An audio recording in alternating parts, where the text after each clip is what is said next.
আউযু বিল্লাহি মিনাশ শাইতানির রাজিম। বিসমিল্লাহির রহমানির রহিম।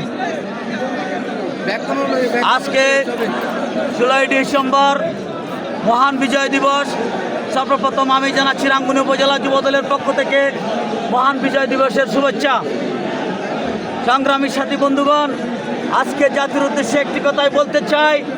আমরা আজকে অনেক গর্বিত এবং অনেক খুশি এবং অনেক আনন্দিত, যেহেতু আমরা বিগত 18 বছর পর 17-18 বছর পর এই বিজয় দিবস 16 ডিসেম্বর স্বতঃস্ফূর্তভাবে বাংলাদেশ জাতীয়তাবাদী দল তথা রাঙ্গুনি উপজেলা যুবদল আজকে এই উপজেলার এই শহীদ মিনারে এসে আমরা শহীদদের প্রতি শ্রদ্ধা জানাতে পেরে আমি অন্তঃস্থল থেকে আমি সর্বপ্রথম ধন্যবাদ জানাচ্ছি যারা এই দেশের জন্য শহীদ হয়েছেন, এই দেশের জন্য যারা যুদ্ধ করেছেন এবং এই দেশের জন্য যারা শহীদ হয়েছেন, যারা এই দেশের জন্য আহত হয়েছেন, রক্ত দিয়েছেন, তাদের প্রতি কৃতজ্ঞতা জানাচ্ছি এবং সকল শহীদদের রোহের আত্মার মাগফিরাত কামনা করছি।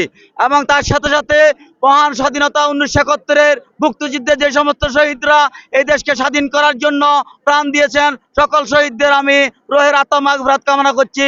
এবং আজকে একটি কথাই বলতে চাই, আমরা রাঙ্গুনি উপজেলা যুবদল, রাঙ্গুনি উপজেলা বিএনপির সভাপতি আহ্বায়ক জনতা জনাব অধ্যাপক কুতুবউদ্দিন বাহারের এবং কুতুবউদ্দিন বাহারের নেতৃত্বে আমরা ইনশাআল্লাহ রাঙ্গুনি উপজেলা যুবদল ঐক্যবদ্ধভাবে আজকে আমরা এখানে